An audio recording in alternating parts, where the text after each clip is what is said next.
The vast reaches of space held a reputation for the unimaginable and unexpected. For centuries, humans were plagued by tales of bloodthirsty aliens prowling the cosmos. It wasn't until a mining expedition on the rocky moon of Zetra that humanity stumbled upon something different. Zenith Station, an outpost of the United Nations Space Command, UNSC, stood amidst the rugged terrain of Zetra like a beacon. Commander Elena Brooks, leader of the Zenith Exploration Team, was overseeing the final preparations for a survey mission in one of the moon's unexplored regions. A sharp ping on her datapad brought her attention to a new, unusual heat signature deep inside a cavern.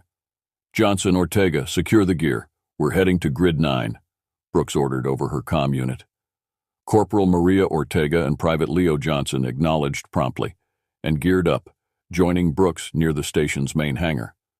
Their descent vehicle, the Crater Hopper, rumbled across the dusty landscape before reaching a jagged rock formation concealing the cavern entrance. "This is it," Johnson muttered, scanning the dark entrance with his thermal goggles. The air was thick with moisture and the scent of sulfur, but the heat signature was unmistakable. Switching on their headlamps, Brooks led the team inside. The glow from their lights danced across the cavern walls, illuminating ancient rock formations and narrow passageways that twisted deeper into the moon's crust. The heat signature grew stronger with each step until, in the dim light ahead, they saw something shimmer. "Commander, do you see that?" Ortega whispered, raising her rifle. Brooks nodded and motioned them to hold. As they advanced cautiously, the figure came into view. A massive humanoid creature, unconscious and slumped against the wall. Its skin was a vibrant shade of turquoise, glowing faintly in the darkness, and its elongated fingers twitched occasionally, as if in a dream. "By the stars," Johnson gasped, his grip on the rifle tightening. Brooks studied the creature for a moment, noting the intricate patterns across its skin and the faint, rhythmic rise and fall of its chest. "It's still alive," she said quietly. She approached slowly and tapped her helmet comm. "Zenith Station, this is Commander Brooks. We've found something, or someone, it's big. Sending coordinates for a medical evac." Minutes later, a medical team arrived with a transport stretcher. The creature barely stirred as they carefully loaded it onto the stretcher and returned to Zenith Station. Within the sterile environment of the station's medical bay, the creature was stabilized and restrained on a biobed. Hours later, as Commander Brooks observed from behind a security screen, the creature finally awoke. Its yellow eyes flickered open, and it surveyed its surroundings with a mix of fear and curiosity. It tugged weakly against the restraints before noticing Brooks. Brooks stepped forward, keeping her hands visible. "You're safe. I'm Commander Elena Brooks of the United Nations Space Command. Can you understand me?" The creature's eyes studied her before a deep, melodic voice filled the room. "Yes, I can. I am Kael'thar, a diplomat from the world of Galdor. Where am I?" "You're on the moon of Zetra, near the human colony," Brooks explained. "We found you unconscious in a cavern. What happened to you?" Kael'thar sighed and laid back. "I was on a diplomatic mission to Acheron. My people sought peace, but the Acherons betrayed us. I was captured and left to die on this desolate rock. You saved me." "That's our job," Brooks said with a faint smile. "Let's get you out of those restraints, shall we?" Once freed, Kael'thar stood to his full height, towering over Brooks. He stretched his long limbs and looked around, marveling at the station's technology. Brooks introduced Kael'thar to her team, and despite some initial skepticism, they were won over by his courteous demeanor. Kael'thar provided them with valuable insights into the galactic community beyond Earth's knowledge, sharing tales of distant worlds and civilizations. But not everyone on Zenith Station shared Brooks's enthusiasm. Whispers of fear and distrust began to circulate among the crew, and Kael'thar's presence soon attracted the attention of higher authorities. The UNSC dispatched diplomats and intelligence officers to interrogate Kael'thar, who remained cooperative and patient despite the suspicion directed at him. He reiterated his desire for peace and emphasized that Galdor posed no threat to humanity. However, outside the station, the story was spinning out of control. News of Kael'thar's presence on Zetra leaked to the media, igniting a firestorm of speculation and sensationalism. While many were intrigued by the gentle giant, others were quick to brand him the monster of Zetra. As rumors spread, alien factions across the galaxy took notice.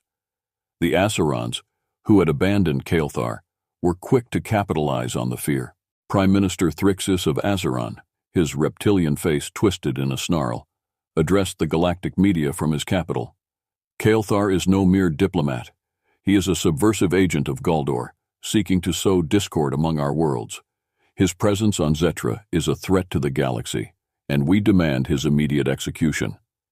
The demands grew louder, and soon, representatives from other species voiced their concerns about Kael'thar's intentions. Calls for his capture and execution spread like wildfire. Back on Zenith Station, Commander Brooks stood firmly by Kael'thar, even as alien ships began to gather in orbit. She knew that offering protection to the monster of Zetra could spark interplanetary conflict, but she remained resolute in her belief that Kael'thar deserved better. "Stay strong," she told Kael'thar in a private meeting. "We're going to protect you." Kael'thar gave a solemn nod. "I trust you, Commander, but I fear a storm is coming." As they looked out into the vast darkness of space from the station's observation deck, the lights of distant ships blinked ominously, signaling the arrival of those who wanted Kael'thar dead. Brooks took a deep breath, knowing this was only the beginning. Kael'thar's presence on Zenith Station threw the galaxy into turmoil. Prime Minister Thrixus of Azeron had branded him the monster of Zetra, calling for swift execution.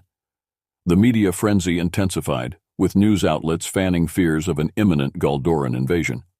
Meanwhile, Commander Elena Brooks remained steadfast in her determination to protect Kael'thar. She had filed a formal request with the United Nations Space Command, UNSC, to grant the alien diplomat asylum on Earth. However, her petition was met with fierce resistance from alien factions that openly threatened humanity with retaliation. UNSC Crisis Meeting. The UNSC convened an emergency session at its headquarters in Geneva, Earth. Representatives from over 20 allied species were present, along with human diplomats and military leaders. General Marcus Reyes presided over the tense gathering, flanked by diplomats from the Galactic Council. Prime Minister Thrixus appeared via hologram, his slitted eyes burning with fury. "The Aceron Empire demands that you surrender Kael'thar to us immediately. Failure to comply will have dire consequences for your people." Beside him stood Tharnak, the hulking leader of the mercenary group known as the Bloodclaw Syndicate. "We already have a price on his head," Tharnak growled. "Deliver him, or we will claim him ourselves." General Reyes met Thrixus's gaze coolly. "Earth does not negotiate with terrorists, Prime Minister. We are a sovereign world, and we will not be bullied into submission." The Galactic Council mediator, a luminescent being from the Xenarian species, floated forward. "Gentlemen, we must resolve this peacefully. Kael'thar deserves a fair trial if he is indeed guilty of any crime." Ambassador Jilla of the Arcus Federation stepped up, her voice steady and calm. "The Federation believes that Kael'thar is innocent until proven otherwise. We support Earth's right to grant asylum." However, not all were in agreement. The reptilian Crithians, long-standing rivals of the Galdorans, sided with Thrixus.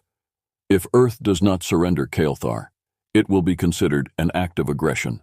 Amid the diplomatic storm, Elena Brooks stepped forward, her voice cutting through the noise. "Kael'thar is no monster. He's a diplomat who came seeking peace. We will not abandon him to those who wish him harm." Prime Minister Thrixus sneered. "And what will you do, Commander, when the galaxy turns against you?" "We will do what is right," Brooks replied firmly. Alien factions begin plotting. While diplomacy faltered, factions across the galaxy began plotting Kael'thar's downfall. The Acerons placed a colossal bounty on his head, offering unimaginable riches for his capture or death. The Bloodclaw Syndicate, led by Tharnak, dispatched scout ships to Zetra, hoping to seize Kael'thar before Earth's defenses could react. They weren't alone. Several mercenary groups, bounty hunters, and assassins answered the call, forming a loose coalition known as the Alliance of Hunters. Zenith Station quickly became the focal point of their efforts, and the skies above Zetra filled with hostile ships. Zenith Station, fortress under siege. Back at Zenith Station, Commander Brooks ordered her crew to tighten security. Marines patrolled the corridors in full battle gear, and barriers were erected at all strategic points. Kael'thar, sensing the growing danger, approached Brooks in her office. "Commander, I cannot ask you to risk your lives for me," he said gravely. "If it's best for your people, I will surrender." Brooks stood and placed a hand on Kael'thar's arm. "You're under our protection, Kael'thar. We won't hand you over." Kael'thar's yellow eyes shimmered with gratitude, but he remained uneasy. "I fear my presence endangers your people." "It's too late for second thoughts," Brooks replied with a wry smile. "We'll find a way out of this." She convened a meeting with her senior officers to devise a plan. Lieutenant Commander James O'Malley, the station's chief of security, suggested an immediate evacuation. "Earth is our best bet, Commander. We can't hold off the Syndicate forever." Brooks agreed. They would evacuate Kael'thar to Earth and place him under the UNSC's direct protection. But escaping the blockade would not be easy. Breaking through the blockade. As the Zenith crew prepared for the evacuation, the Alliance of Hunters tightened their grip around the station. Boarding parties tested the station's defenses, probing for weak points. Brooks briefed her team in a dimly lit command room, pointing to the holographic map of enemy ships orbiting Zatra. "Our only chance is to make a run for it," she said. "Ortega, you'll pilot the Vanguard transport. Johnson, you'll provide escort with Scorpion Squad. The rest of us will stay behind and hold off the Syndicate." Corporal Ortega and Private Johnson nodded firmly. Kael'thar stood behind them, a solemn expression on his face. "I am indebted to you all," Kael'thar said softly. "Don't mention it," Johnson replied with a grin. "We've got this." Under the cover of darkness, the evacuation began. The Vanguard transport launched from Zenith Station, with Scorpion Squad providing aerial support. Despite the stealth technology employed, their escape was noticed. Tharnak's ship, the Raven's Talon, unleashed a barrage of missiles. The Scorpion Squad fighters scrambled to intercept, trading fire with the Syndicate ships. The Vanguard ducked and weaved through the chaos, with Ortega's steady hand at the controls. Back on Zenith Station, Commander Brooks and her team held their ground against boarding parties, repelling wave after wave of mercenaries. In the skies above, Ortega managed to slip through a gap in the blockade, but not without damage. The Vanguard limped toward Earth with the Syndicate ships in hot pursuit. Earth's final stand. As the Vanguard broke through the atmosphere, the UNSC fleet in orbit sprang into action. Frigates and cruisers moved to intercept the Syndicate ships, unleashing a storm of laser fire. The Vanguard raced toward the Rocky Mountains, where a secure bunker awaited Kael'thar. Moments after landing, Kael'thar was whisked underground to the Cheyenne Mountain Complex, a fortified bunker hidden beneath the Rockies. General Reyes greeted him personally, assuring him of Earth's commitment to his protection. Meanwhile, the UNSC fleet repelled the Syndicate ships, forcing them to retreat into deep space. But Prime Minister Thrixus and the Alliance of Hunters were not deterred. They vowed to return, stronger and more prepared. As the dust settled on Zenith Station, Commander Brooks and her team mourned their losses and braced for the coming storm. In Geneva, the UNSC prepared for an inevitable confrontation with the Acerons. The fate of Kael'thar and potentially the entire galaxy now hung in the balance. The escape of Kael'thar to Earth had enraged Prime Minister Thrixus of Aceron, who saw it as a direct affront to his authority. Seething with fury, he summoned the leaders of the Alliance of Hunters to his palace on Aceron Prime. Standing atop a dais, draped in his imperial robe, Thrixus delivered his ultimatum. "Kael'thar will not hide forever. The bounty is doubled, 1 billion galactic credits for his head. Any who bring him to me will be rewarded with riches beyond imagination." The bounty sent shockwaves across the galaxy, drawing interest from every corner. The Alliance of Hunters, a loose coalition of mercenary groups and bounty hunters, now had their eyes firmly set on Earth. Among them was Tharnak, leader of the Bloodclaw Syndicate, who had already tasted the sting of failure. Standing nearly 9 feet tall, with scarred reptilian skin and cold yellow eyes, he was a figure of terror. He assembled his best assassins aboard the Raven's Talon, and vowed to personally lead the operation. Other notorious groups joined the fray, including the Vortex Marauders, the Ruthless Shadow Stalkers, and the cybernetic warlords of the Crimson Circuit. All converged on Earth, ready to lay siege to humanity for their prize. UNSC's response, Operation Iron Dome, in Geneva, the UNSC held emergency meetings to address the growing threat. General Marcus Reyes led the discussions, with Commander Elena Brooks providing strategic insights. Prime Minister Thrixis is unrelenting, Brooks said grimly. We need to fortify our defenses around the Cheyenne Mountain Complex. General Reyes nodded. Agreed. I'm ordering a full-scale mobilization under Operation Iron Dome. Every available ship and soldier will be called to protect Kelthar. The plan included Space Fleet deployment. Frigates, cruisers, and carriers were positioned strategically in orbit to intercept incoming threats. The UNSS Resolute flagship served as the command center. Planetary shielding. Ground-based defense batteries and satellite shields were activated to create an impenetrable barrier around key locations. Special Forces deployment. The elite Omega Squad was tasked with guarding Kelthar inside the Cheyenne Mountain Complex. The UNSC fortified its positions while simultaneously reaching out to allied alien factions for support. The Arcus Federation, the Zanarian Luminaries, and the enigmatic Vortak Collective pledged their assistance, assassin infiltration. Despite the UNSC's best efforts, a network of assassins managed to infiltrate Earth. Led by Scareth, a cunning and agile bounty hunter known as the Shadow Blade, the infiltrators used cloaking technology to bypass orbital defenses and slip through the cracks of Earth's security. Scareth's team infiltrated the outskirts of Cheyenne Mountain, carefully avoiding patrols as they laid low in the dense forests. Armed with plasma blades and advanced hacking tools, they waited for the perfect opportunity to strike. The coordinated attack. Meanwhile, Tharnak orchestrated a massive assault from orbit. The Raven's Talon and dozens of other Syndicate ships descended on Earth's atmosphere, breaching the planetary shield and engaging the UNSC fleet head-on. Laser fire lit up the night sky as human and alien ships clashed in orbit. On the ground, the UNSC activated its anti-air defenses, launching volleys of missiles at the invading fleet. The UNSS Resolute led the charge, unleashing a devastating barrage that crippled the Vortex Marauder, forcing it to retreat. But the Bloodclaw Syndicate was relentless, and Tharnak's lieutenants pushed forward with suicidal determination. General Reyes monitored the battle from the Resolute, his jaw set in determination. All units hold the line. Don't let them reach the surface.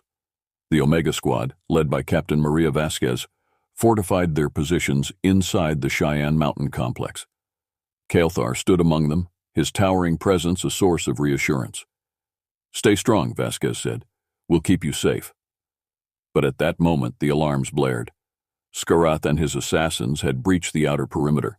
Inside Cheyenne Mountain, chaos erupted inside the Cheyenne Mountain Complex as the assassins slipped through the corridors, dispatching guards with swift precision.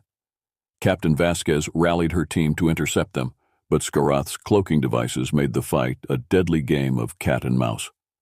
Kelthar stood in the central chamber, calm but alert. His yellow eyes scanned the shadows as he awaited the inevitable confrontation. He knew that surrendering would only embolden the hunters, so he steeled himself for battle. The first assassin appeared from thin air, plasma blade drawn. Kelthar sidestepped the strike and seized his attacker by the wrist, throwing him across the room like a rag doll. Two more assassins lunged from the shadows, but Vasquez and Omega Squad were ready, cutting them down in a hail of gunfire. Skarath watched from the darkness, his eyes narrowed. "It's time," he hissed to his team. With a flick of his wrist, he deactivated his cloak and charged at Kelthar, his plasma blade humming menacingly. Kelthar met him head-on, using his sheer size and strength to parry the blade. Sparks flew as they grappled, each trying to overpower the other. But Kelthar was at a disadvantage. Scareth's agility and precision were unmatched.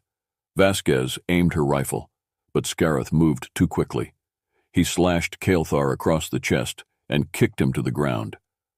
As Scareth prepared to deliver the final blow, Vasquez tackled him from behind, knocking the plasma blade from his hand. The two wrestled on the floor before Vasquez overpowered him, plunging her knife deep into his chest. The remaining assassins fell back, disorganized and demoralized. Omega Squad pursued them relentlessly, securing the complex and ensuring Kelthar's safety. Turning the tide in orbit, the UNSC fleet began to gain the upper hand. Tharnak's ships were outflanked by the Resolute and a squadron of Xenarian luminaries, who unleashed devastating energy blasts. Tharnak, now cornered, snarled at his lieutenants. "Retreat! We'll regroup and strike again." The Syndicate fleet disengaged, leaving behind smoldering wreckage as they limped back into deep space. Aftermath and resolve. The victory came at a cost. Dozens of UNSC soldiers were lost, and the Omega Squad suffered severe casualties. Captain Vasquez emerged from the complex, her uniform bloodied, but her spirit unbroken. Kelthar stepped forward, his chest wound bandaged. "Your bravery saved my life. I am forever in your debt." Vasquez managed a faint smile. "Just doing our job." Back in Geneva, General Reyes addressed the UNSC Council. "Prime Minister Thrixis and the Alliance of Hunters underestimated us. They thought they could intimidate humanity into submission, but they were wrong." Commander Brooks, who had narrowly escaped the fighting on Zenith Station, stood beside him. "We will not be cowed by fear. Kelthar will remain under our protection, and we will continue to fight for justice." The Galactic Council commended the UNSC's resolve, but the shadow of war loomed ever larger. Prime Minister Thrixis had not given up, and his next move was certain to escalate the conflict further. The fate of Kelthar now rested in the balance as the galaxy awaited the inevitable confrontation. Despite the UNSC's successful defense against the Alliance of Hunters, the shadow of Prime Minister Thrixis and his ambitions loomed large. Reports of increased Acheron fleet movements reached the United Nations Space Command, UNSC, and General Marcus Reyes ordered a state of high alert. However, this was not enough to deter the relentless pursuit of Kelthar. Prime Minister Thrixis's new plan. In his palace on Acheron Prime, Prime Minister Thrixis was surrounded by holographic projections of various mercenary leaders, each reporting the aftermath of their failed attack. His cold, reptilian eyes narrowed as he listened. "Enough!" he barked, his voice echoing off the palace walls. "Clearly these humans are more resourceful than expected, but this only strengthens our resolve." He turned to Tharnak, the bloodthirsty leader of the Bloodclaw Syndicate, whose scarred face twisted in a grimace. "We'll need a more subtle approach," Thrixis continued. "If we cannot break through their defenses from the outside, we will infiltrate from within." Tharnak nodded. "My team will do what is necessary, Prime Minister." "And this time," Thrixis added, leaning closer to the projection, "bring me Kelthar alive." Inside the Cheyenne Mountain Complex. Meanwhile, inside the heavily fortified Cheyenne Mountain Complex, Commander Elena Brooks and General Reyes reviewed their security protocols with Captain Maria Vasquez. "How's Kelthar holding up?" General Reyes asked. Vasquez adjusted her tactical gear and glanced at the surveillance monitor showing Kelthar's quarters. "He's anxious, sir. He knows they're still out there." Brooks leaned forward. "We need to relocate him to a safer location. The Prime Minister won't stop." General Reyes nodded. "Agreed. We'll move him to the UNSC safe house in the Antarctic, but it has to be done quietly." The Shadow Stalkers plan. Unbeknownst to the UNSC, the Shadow Stalkers, a team of elite mercenaries, had already infiltrated Earth's defenses. Led by Celine Vortana, a master of disguise and deception, the team posed as civilian contractors working near the Cheyenne Mountain Complex. Using holographic camouflage technology, Celine and her team bypassed security checkpoints and navigated the complex's maintenance tunnels, moving ever closer to Kelthar. The night of the escape, under the cover of darkness, the UNSC began their evacuation plan. Captain Vasquez led Kelthar to a nondescript armored vehicle, while Commander Brooks coordinated with General Reyes from the control room. As the vehicle began its journey toward the Antarctic safe house, Selena Vortana and her team activated their cloaking devices and slipped through the security barriers undetected. Celine gave her team one last glance. "Stay sharp. Our target is vulnerable, but the humans won't go down without a fight." The Shadow Stalkers moved swiftly through the corridors, eliminating guards with silenced weapons and bypassing electronic locks. Within minutes, they reached the vehicle bay where the UNSC transport convoy was parked. "On my mark," Celine whispered. Ambush in the Rockies. The UNSC convoy snaked its way through the winding roads of the Rocky Mountains, its headlights cutting through the darkness. Captain Vasquez kept her gaze fixed ahead, her hand never leaving her sidearm. In the rear compartment, Kael'thar sat silently, his eyes scanning the mountainous terrain for any sign of movement. He sensed something amiss, a chill that prickled his turquoise skin. Suddenly, the lead vehicle screeched to a halt as an explosion rocked the narrow road ahead, sending debris flying. The transport vehicle swerved to avoid the wreckage, but was hit by an anti-tank missile that flipped it onto its side. "Ambush!" Vasquez shouted as she climbed out of the vehicle, her rifle drawn. The rest of Omega Squad scrambled to form a defensive perimeter, exchanging gunfire with the Shadow Stalkers. In the chaos, Celine Vortana slipped through the smoke, her holographic disguise making her nearly invisible. She reached the overturned transport vehicle and pried open the rear hatch, revealing Kael'thar inside. "You're coming with me, Galdoran," she hissed, leveling her blaster at his chest. Kael'thar didn't flinch. With a swift movement, he grabbed Celine by the wrist and hurled her against the vehicle wall. She activated her cloaking device to disappear into the night. The UNSC soldiers pushed back the mercenaries, who retreated into the surrounding forest. Vasquez helped Kael'thar out of the wreckage, his turquoise skin bruised and bloodied. "Commander Brooks," Vasquez called through her comms, "we're compromised. Repeat, we're compromised. Return to Zenith Station." With their cover blown, General Reyes ordered Kael'thar's immediate return to Zenith Station. The convoy regrouped and made its way to a hidden airstrip, where a stealth shuttle awaited them. Minutes later, the shuttle soared into the night sky, reaching orbit undetected. Once aboard Zenith Station, Kael'thar was placed in a reinforced chamber while the UNSC reassessed their next move.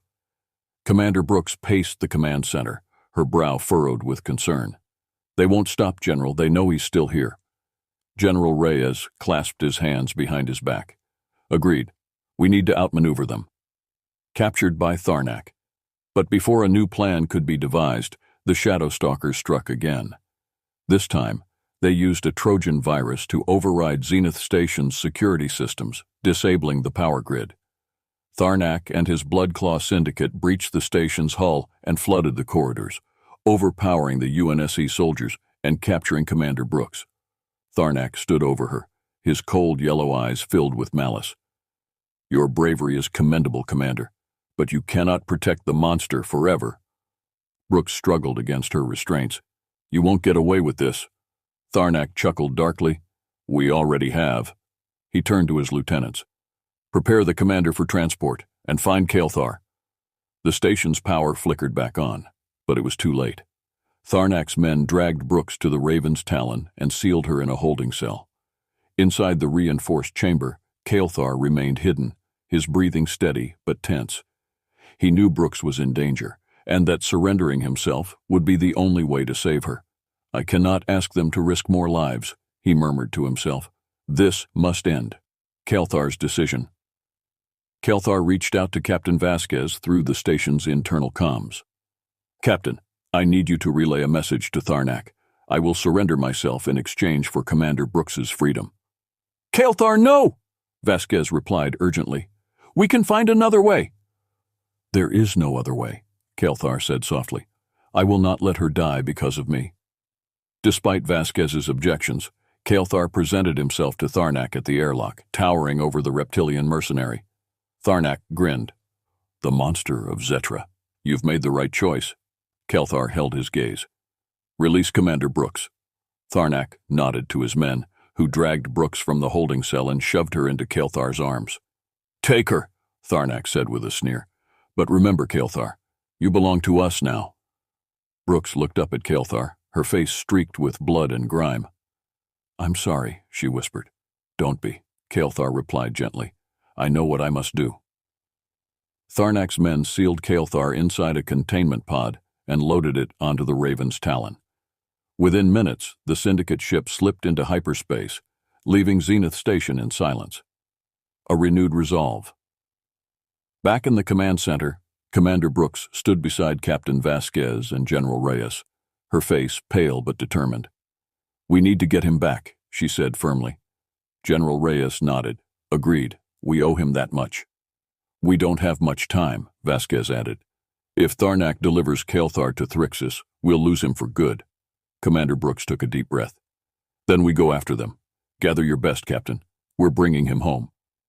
The UNSC began preparing a rescue mission, determined to defy the odds and save their alien ally before it was too late. In the heart of Azeron Prime, Prime Minister Thrixus stood before a massive holographic projection of Kael'thar, encased in a containment pod aboard the Raven's Talon. Thrixus's reptilian lips curled into a satisfied smile. "Well done, Tharnak. Bring Kael'thar to Azeron Prime, and you shall be richly rewarded." Tharnak bowed, his scarred face twisted in a grimace. "Your will be done, Prime Minister." Thrixus turned to his advisors, a council of elite Azeron strategists and military commanders. "Prepare the fleet. We will make an example of Kael'thar, and humanity will tremble before our might." Within hours, the Azeron fleet mobilized, dozens of battlecruisers and frigates forming a blockade around the planet. The Raven's Talon slipped through the formation, carrying its precious cargo to the heavily fortified Imperial Palace. UNSC's response: Operation Free Kael'thar.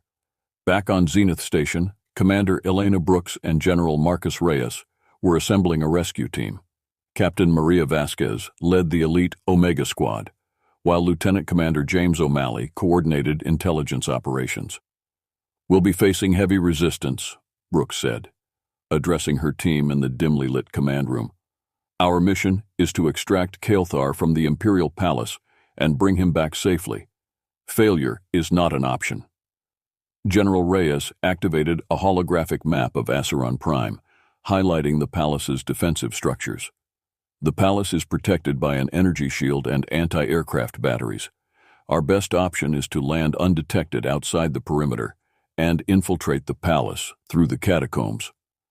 Lieutenant Commander O'Malley pointed to a network of underground tunnels. "The catacombs lead directly to the palace's central chamber, but they're heavily guarded. We'll need to move swiftly." Captain Vasquez nodded. "Omega Squad is ready, Commander." General Reyes placed a hand on Brooks's shoulder. "Good luck, Elena. We'll be monitoring your progress from orbit." Brooks gave him a determined nod. "We'll bring him home." Infiltration of the Imperial Palace.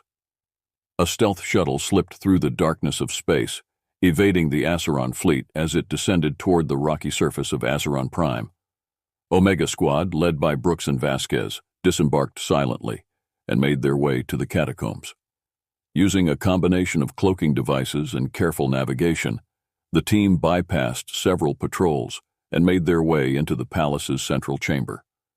The halls were lit with flickering torches, casting long shadows across the ancient stone walls. "Stay close," Vasquez whispered. "We're almost there." They reached a reinforced steel door, guarded by two hulking Azeron soldiers. Brooks signaled to her team, and the soldiers were quickly dispatched with silenced weapons. O'Malley hacked into the door's control panel, and it slid open with a hiss.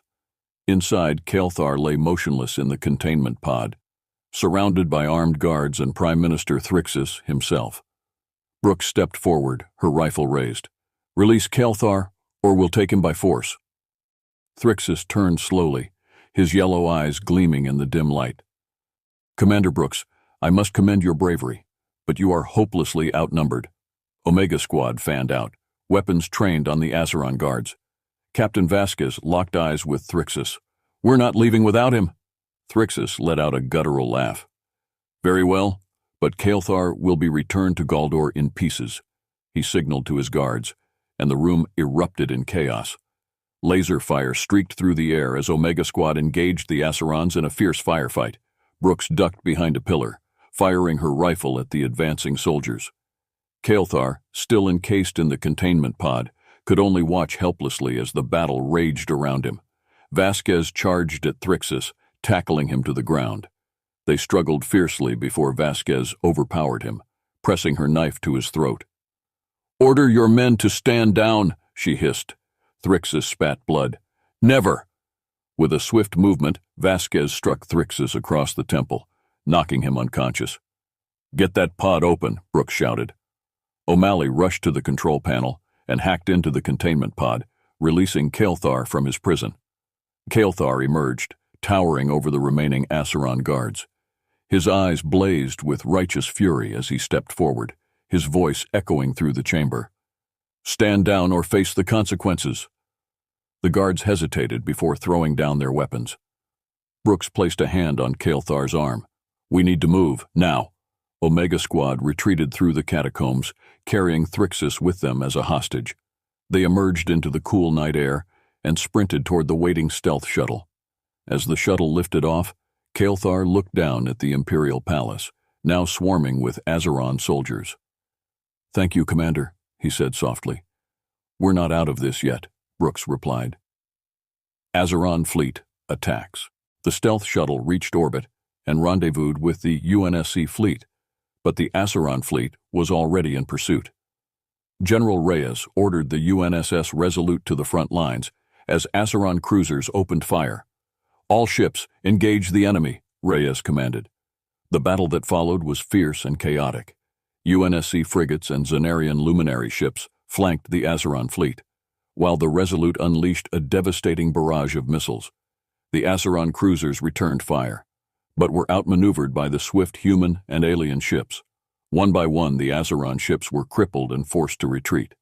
Inside the Resolute, Kael'thar stood beside Brooks and General Reyes, his yellow eyes fixed on the holographic display. "We must end this now," he said firmly. "Prime Minister Thrixus will not relent." Reyes nodded.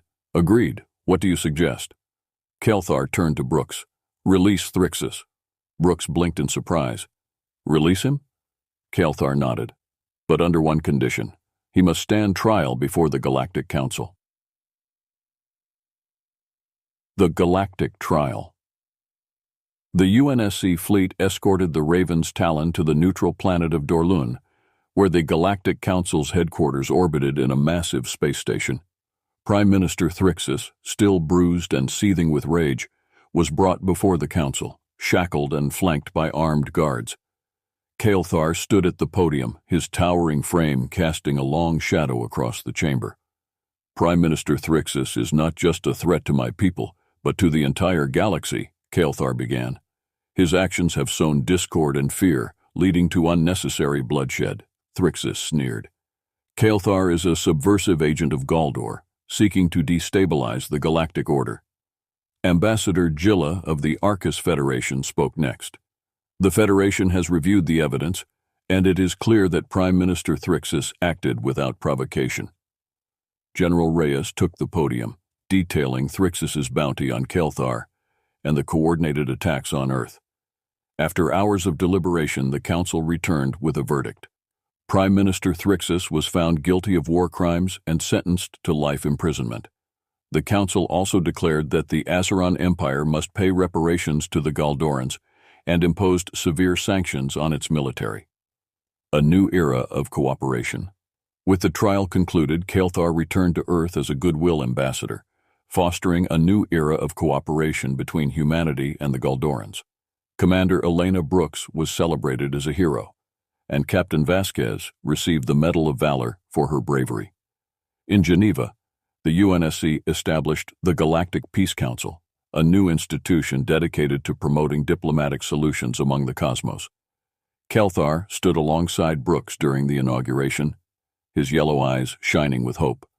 "You stood by me when no one else would," Kael'thar said softly. "For that, I am eternally grateful." Brooks smiled, "And we always will." As the diverse assembly of species gathered around them, Brooks whispered to Kael'thar, "Sometimes, the real monsters are just the ones who refuse to understand." Kael'thar nodded. "And sometimes, those who dare to understand are the true heroes." Together, they looked toward the stars, their friendship a beacon of hope in an uncertain galaxy. The defeat of Prime Minister Thrixus marked a turning point for the galaxy. His capture and sentencing brought a fragile peace to a region long plagued by conflict. However, the journey to justice was not yet complete. The Galactic Council, wary of lingering tensions, ordered a full investigation into the Azeron Empire's actions. The trial of Thrixus was set to be the cornerstone event, and the United Nations Space Command, UNSC, rallied behind Kael'thar as he prepared to testify. Gathering the evidence. The Galactic Peace Council, newly formed under the UNSC's supervision, took up the role of gathering evidence against Thrixus and the Azeron Empire. Commander Elena Brooks and Captain Maria Vasquez led the investigation team, supported by Lieutenant Commander James O'Malley. "We need to be meticulous," Brooks said during a briefing in Geneva. "This trial is not just about Thrixus, it's about holding those who sow fear accountable." Their first task was to interview survivors of the attacks orchestrated by the Alliance of Hunters. Refugee camps on Earth, Arcus, and Galdor were filled with those who had lost family and homes due to Azeron-led raids. Kael'thar himself provided crucial information on his capture and imprisonment by Thrixus, detailing the brutality he endured. "The Prime Minister sought to crush our spirit," Kael'thar said in a solemn interview, "but he underestimated our resilience." Brooks, Vasquez, and O'Malley also traced financial records and intercepted communications linking Thrixus to the Bloodclaw Syndicate and other mercenary groups. The trial begins. Inside the towering halls of the Galactic Council station orbiting Dorlun, representatives from across the galaxy gathered to witness history. The trial chamber was arranged in a circular fashion, with the council members seated on elevated platforms and the witnesses in the center. Prime Minister Thrixus was led to the defendant's stand, his once imposing figure now shackled and flanked by armed guards. He cast a venomous glare at Kael'thar, who stood resolutely among his allies. The lead prosecutor, Ambassador Gilla of the Arcus Federation, stepped forward to deliver the opening statement. "Prime Minister Thrixus and his government have sown fear and destruction across the galaxy," Gilla began.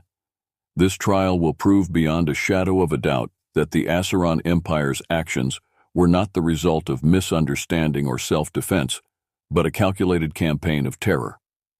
Over the next several days, the council heard testimonies from victims, military officers, and diplomats. Captain Vasquez recounted the night of the ambush in the Rocky Mountains and the rescue of Kael'thar. "Their intention was clear," Vasquez said firmly. "They wanted Kael'thar dead or captured, no matter the cost." Brooks testified to the events on Zenith Station, providing surveillance footage of Tharnak's men taking her hostage. "He tried to use me as a bargaining chip," Brooks said, "but Kael'thar didn't hesitate to sacrifice himself for my freedom." Kael'thar's own testimony was the most anticipated. He spoke eloquently about his diplomatic mission and how he was betrayed by Thrixus. "The Prime Minister's fear blinded him to reason," Kael'thar said, his voice echoing through the chamber. "He saw diplomacy as a threat and sought to crush it with violence." Thrixus's defense and breakdown. When it was Thrixus's turn to speak, he stood tall, his reptilian gaze defiant. "Kael'thar is a traitor and a liar," he spat. "The Galdorans have always plotted against the Azeron Empire, and this trial is nothing but a sham orchestrated by our enemies." But his defense crumbled as evidence of his involvement with the Alliance of Hunters was presented. Communication logs, financial transactions, and testimonies from former mercenaries painted a damning picture. Thrixus grew increasingly agitated, shouting and lashing out at the council members. "This trial is a farce," he roared. "You are all cowards and fools to believe this Galdoran swine." Council guards had to restrain him as he descended into incoherent ranting, his carefully cultivated image shattered. The verdict and aftermath. After weeks of deliberation, the Galactic Council reconvened to deliver the verdict. The chief judge, a stately Xenarian luminary, addressed the chamber. "Prime Minister Thrixus, you have been found guilty of war crimes, conspiracy to commit genocide, and crimes against sentient life. You are hereby sentenced to life imprisonment on the penal colony of Atheron." A murmur of relief swept through the chamber as Thrixus was led away, snarling and cursing.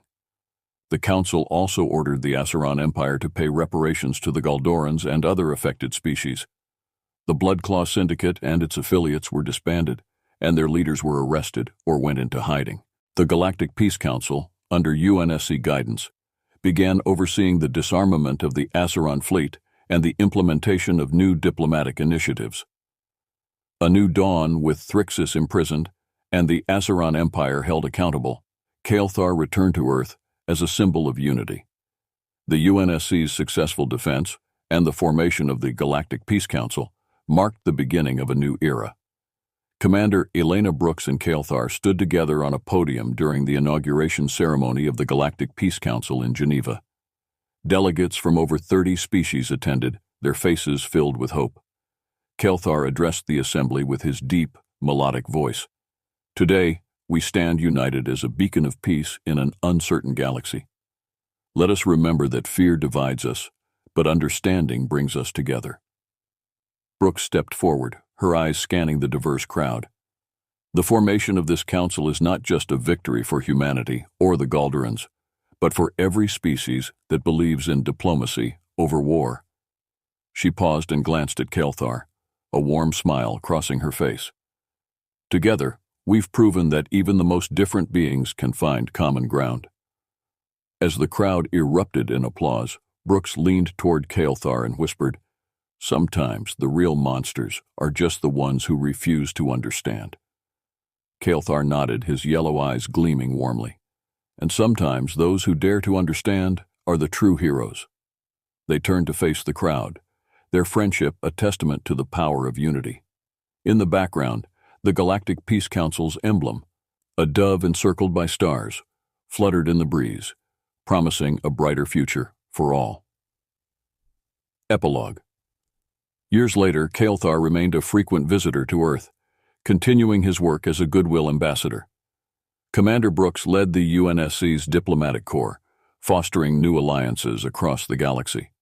The Galactic Peace Council grew in influence, mediating conflicts and promoting understanding between species. Though challenges remained, the galaxy found renewed hope in unity. In a distant corner of the universe, Prime Minister Thrixus languished in a cell on Atheron, a bitter reminder of the consequences of unchecked ambition. As the stars continued to shine above, the spirit of Kael'thar and Brooks' friendship endured, a beacon guiding the galaxy toward peace and understanding.